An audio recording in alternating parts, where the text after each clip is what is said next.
Hey everyone, welcome back. So let's see, I think last time I mentioned right at the end of the class that I'm going to start labeling the chapters and they're going to correspond to the book. So here we go, we're going to get started now with chapter 4, which is an introduction to what are called groups. So we're going to start off with a definition. A group is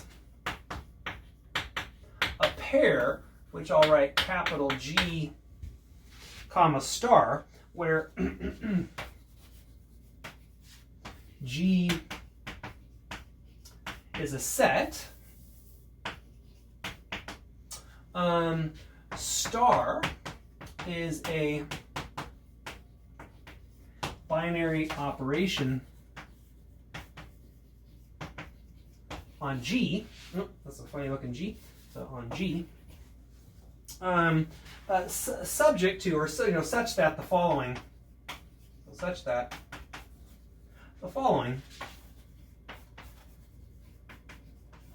axioms hold. And there are going to be 3 axioms here. So the first one is associativity.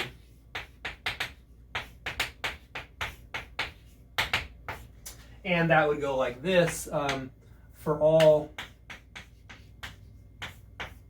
A, B, and C in capital G, A star B in parentheses star C is equal to A star parentheses B star C. So when this property right here holds, when you can slide parentheses around, then we say that it's associative, and that's one of the properties that's required to hold in order for this binary structure to be a group. The second one is identity, and it goes like this. There exists an element which we will use the symbol little e, so little e in G, such that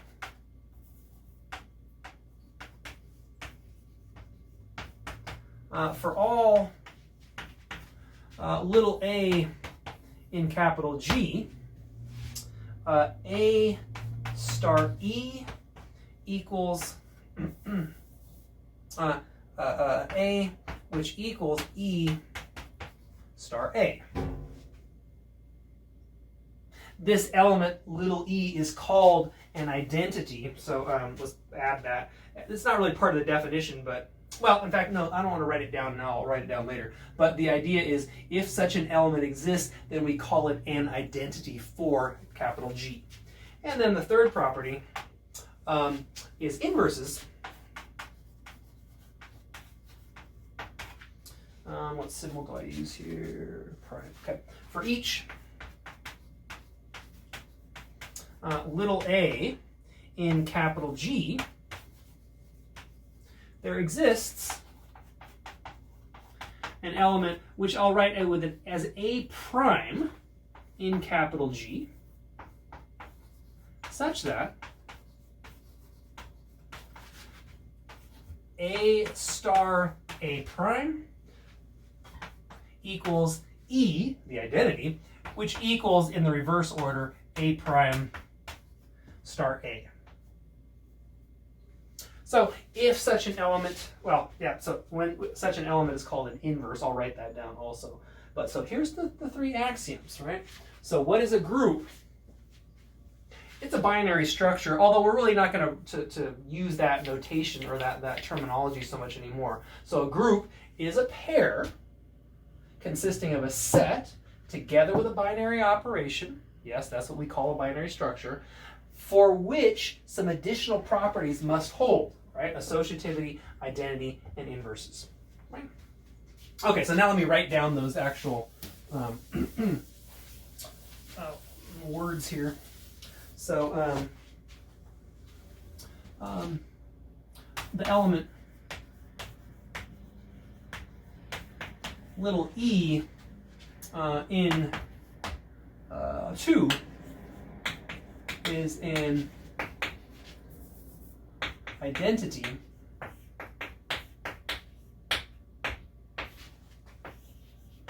for little g, and the element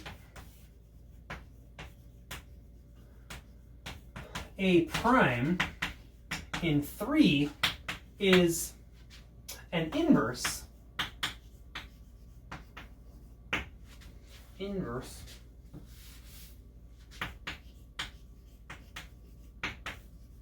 for little a. So there's a couple of pieces of terminology that go along with the definition, although I don't think of it as part of the definition. This is just added terminology. Okay, so let's try some examples now. And the first example I want to look at is a familiar setting right here. I want to look at the integers together with the operation of addition. Okay, and it turns out, so let's just write this down, z comma plus is a group. And let's go through the steps and actually verify. So the first thing I need to do is check or somehow point out that plus is a binary operation on z. In other words, z is closed under addition. Right? So we'll say note that z is closed under addition. If you take two integers and add them together, you get an integer, and so that means that plus is a binary operation on z. Right? All right, so we've checked the first part. Now we need to check each of the three axioms. So the first axiom is associativity, and this is something that we've known since, I don't know, way back in first or second grade. You learn these terms, associative, and, well, I don't know if it's in first or second grade, but probably, hopefully by around sixth grade, you learn that addition is associative. Honestly, I don't remember when I learned that word associativity. For some reason in my head it feels like sixth grade, but maybe not. But no matter what, so we know that plus is associative. Right? If you take three integers, and I'll actually write this out. So a plus b parentheses plus c is equal to a plus parentheses b plus c for all a, b, c in z. All right, we can slide parentheses around when we're adding when we're adding integers.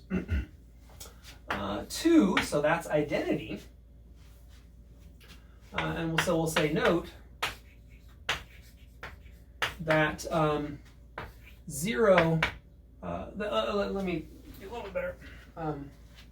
Well, let's say it like this. Okay, 0 plus n is equal to n, which is equal to n plus 0 for all n in z.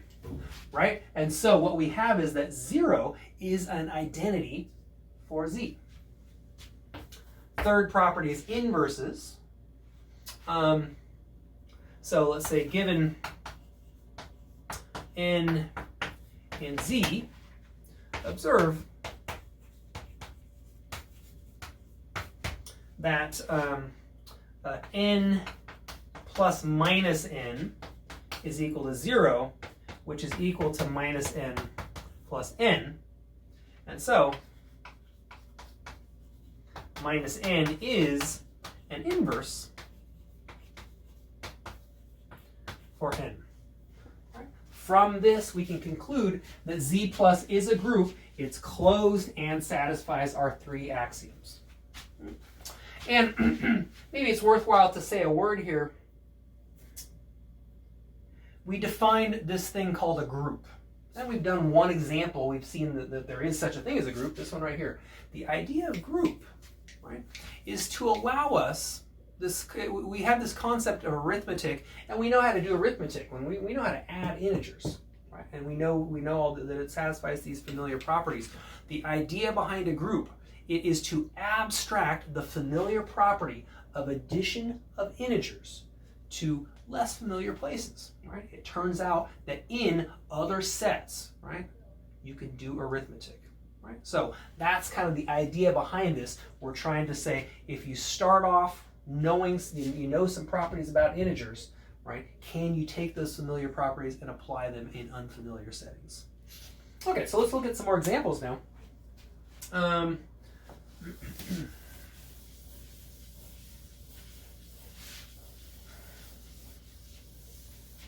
So next example, let's look at the integers. Now instead of using addition, let's look at multiplication. And so I'll go through the same steps here. So let's say note that Z is closed under multiplication. If you multiply two integers, you get an integer. That means that it's closed. Another way to say that is that multiplication is a binary operation on the set of integers. So now let's check our axioms. The first axiom is associativity, and we know, we know that multiplication is associative. And what does that mean? It means that A times B times C is equal to A times B times C for all A, B, and C in Z.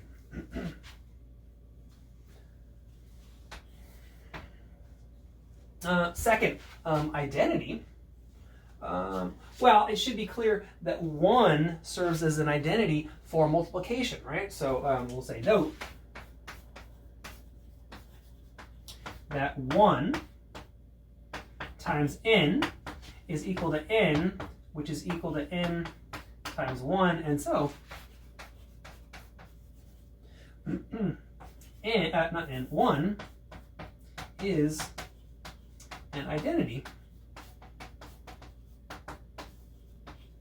for, or let's just say end it like that, is an identity. Okay, and then the third axiom, that's the inverse axiom.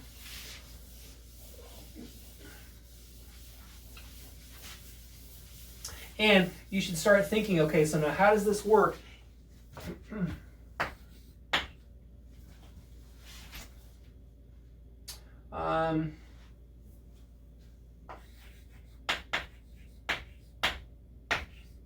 Given n in Z, so now what I need is an element in Z so that when I multiply n times this other element, I get the identity. In this case, the identity is 1. And right now you should say, wait a minute, there's a problem. Yes, there is a number out there so that when I multiply it by n, I get the identity. But that number, well, there's actually a couple problems. As long as n is a non-zero integer, there is a rational number so that when I multiply n times that rational number, I get 1, right? But that rational number is in most cases not an integer. So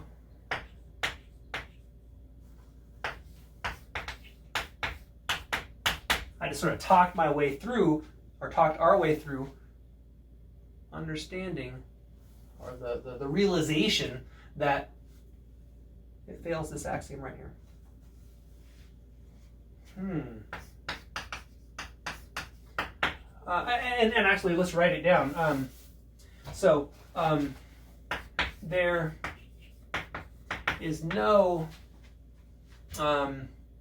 let's say, n prime in Z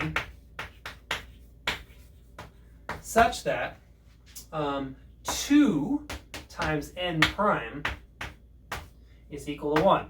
And the reason, who does n prime have to be? Well, it's got to be 1/2. 1/2 is not an integer. So, fails axiom 3. Now, I worked through and wrote up the first 2 axioms and plus talked about the closure, and then got to this situation. In practice, if a question asks you, is it a group or is it not? You can go straight, if you happen to know that it fails a particular axiom, you can go straight to that axiom and explain that it fails. And in fact, that's what I'm going to do. I'm going to do another example here. So this is going to be z plus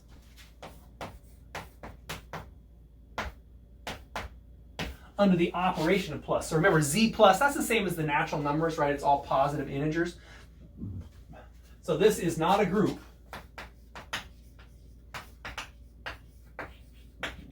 And who does it fail? Well, it definitely fails 2. I don't know what, I guess it fails number 2, right? And the reason, the identity for addition in the integers is 0, right? That's the only one that will serve as an identity. But 0 is not an element of z plus. It also fails 3. I'll just put that in parentheses. Also fails number 3 for the same reason given over here, right? Take a positive integer. There is no positive integer for which, when you multiply them, you get. Oh, I guess we're not multiplying. Oh, sorry. It's not quite the same reason. Let me back up. I misspoke there. It fails at number 3 because if you take a positive integer, its negative, who will serve as an inverse, is not there, right? It's not a positive integer, it's a negative integer.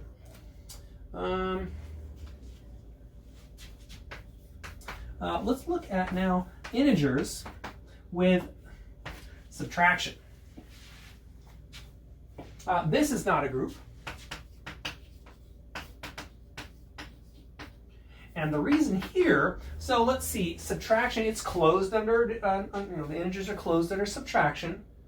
And then you move on to the first axiom, and it turns out that it fails associativity. So I'm just going to say, let's leave this as an exercise. So check that axiom 1 fails. All right, so you should just write yourself down an example. To show that an axiom fails, what do you do? Well, the usual thing, you find a counterexample. Show that there are 3 integers, so that when you do subtraction in various orders meaning moving the parentheses, you get different answers.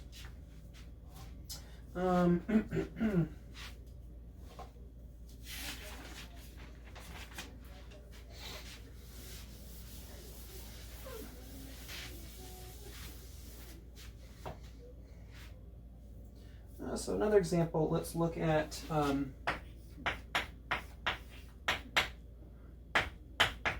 rational numbers under addition. And this one is a group. And in fact, this one will be a group for exactly the same reason that the integers under addition is a group. So if you followed the steps, so I'll just say here to verify this, and you should definitely practice your verifications here. So follow the steps for showing that z plus is a group. Okay, so our next example, let's look at the rational numbers together with multiplication, and it turns out that this one is not a group. And the reason turns out that it fails axiom 3. Now, axiom 3 says that every element has to have an inverse. And let's say it like this. Let's say note, there is no, I guess I'll just, I'll use E. No, E is a bad choice. There is no, I don't know, Q in Q such that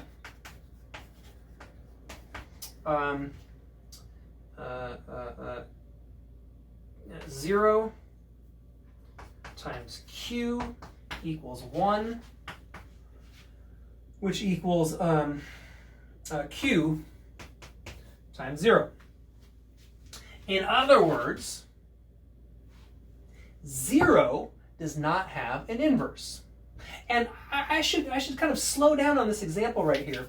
Anytime when you're checking axiom 3, right, and just you don't need to write this down, but axiom 3 goes like this: A star A prime equals E, which equals A prime star A. Right?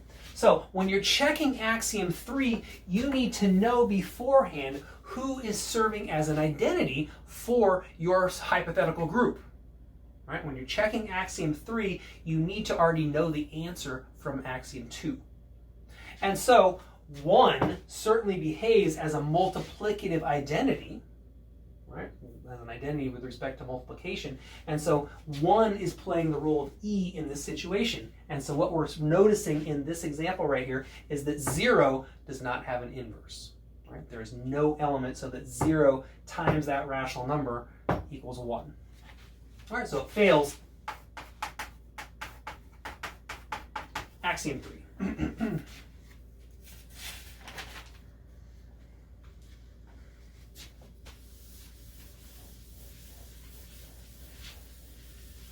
And let me just give you, I want to do a couple more examples here.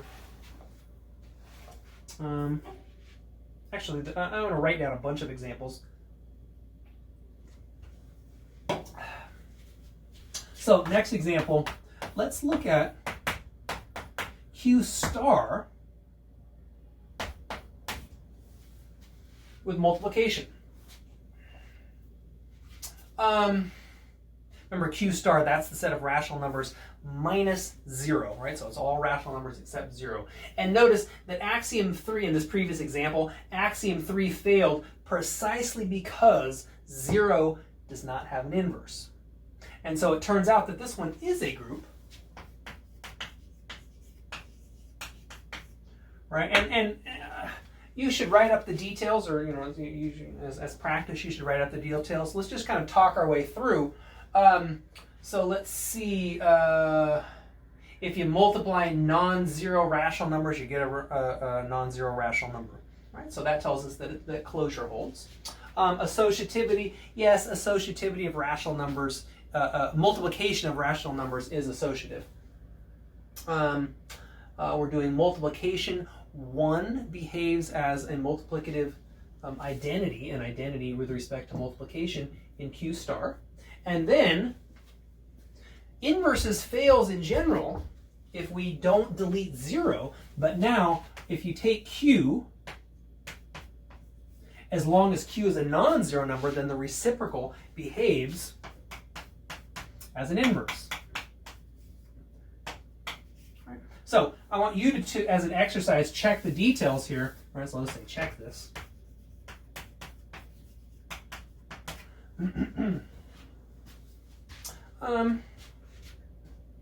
So now we've been looking at examples that deal with familiar things, numbers, right? And we know how to do arithmetic with numbers. Now let's look at the first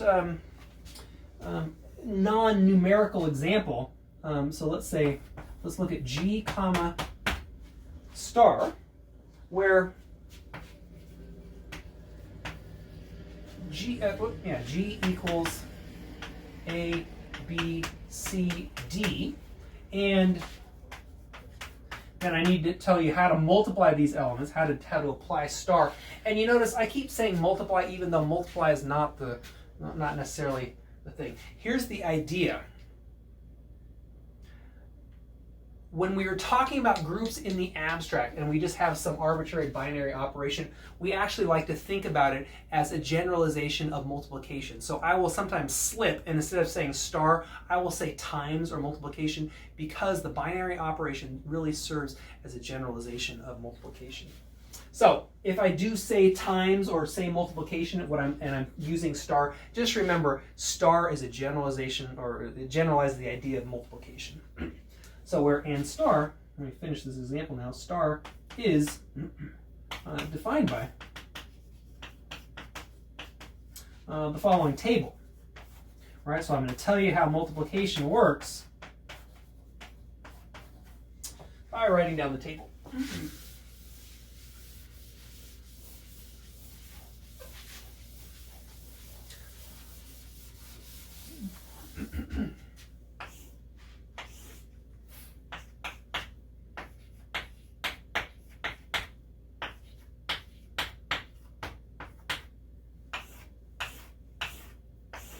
And this is one that we saw in the last lecture here.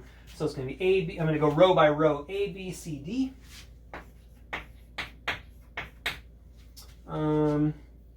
B, C, D, A.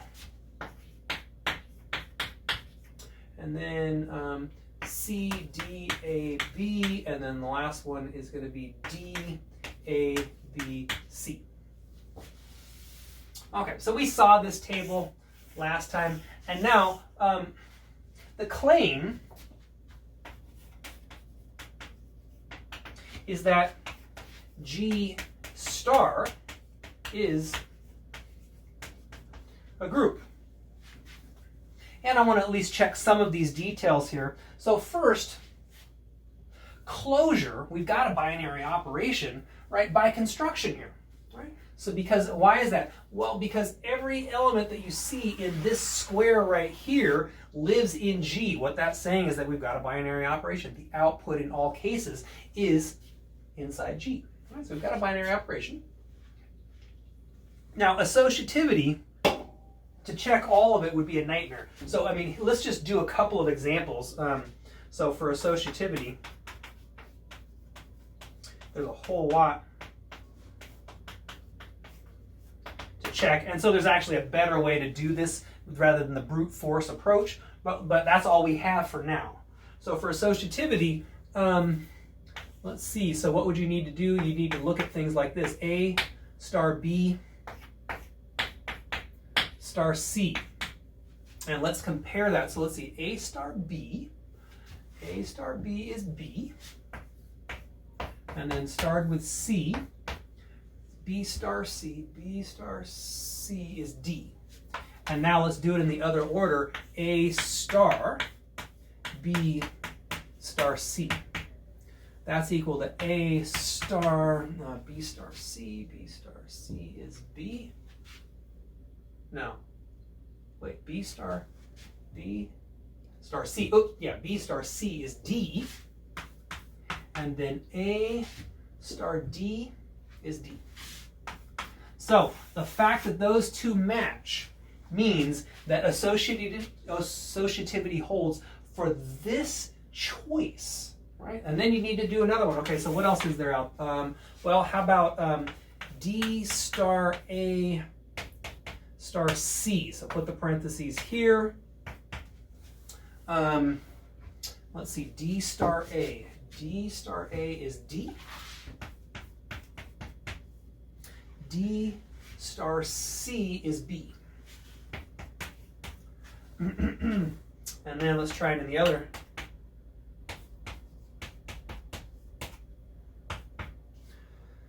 That's going to be D star. A star C is C. D star C. Oh, wait, what just happened? Oh, yeah, okay. And D star C is B. And so the fact that we get a match there tells us, okay, it worked for that three choices in that particular order.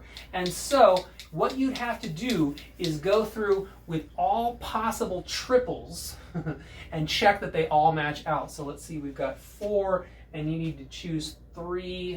What is that? 4 times 4 times 4. So 64. There's actually 64 things to check, if I get my arithmetic right. We're obviously not going to do this, but so I'm going to put ... etc. We'll take for granted that it actually is associative, and we'll get a better way to verify that it's associative without doing this brute force process a little later on. Okay, so there's axiom 1. Now axiom 2 is identity.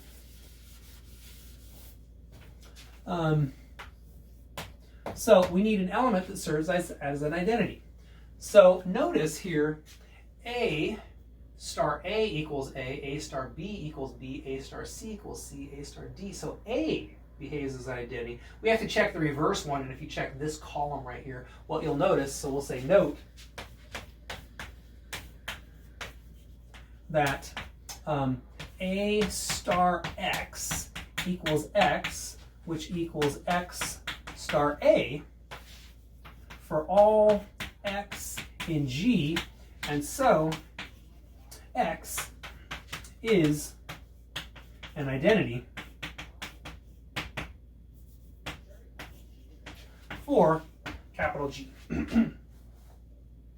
Okay, so that means that axiom 2 is satisfied. Now for axiom 3, we need inverses. So let's see.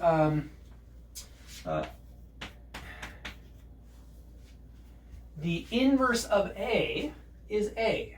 Why is that? Because A star A equals A. Inverse for B, so B star what equals A? Oh, it looks like D. B star D equals A and D star B equals A. And so B inverse equals D.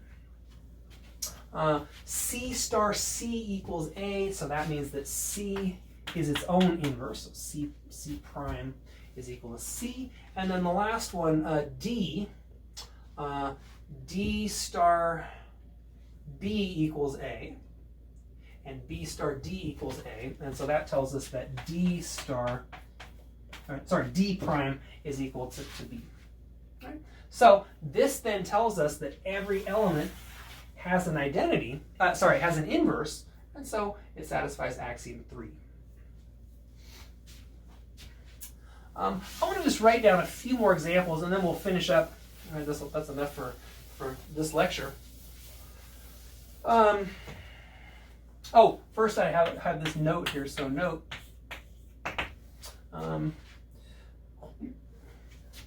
When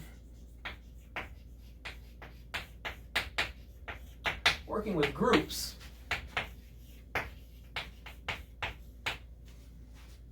the table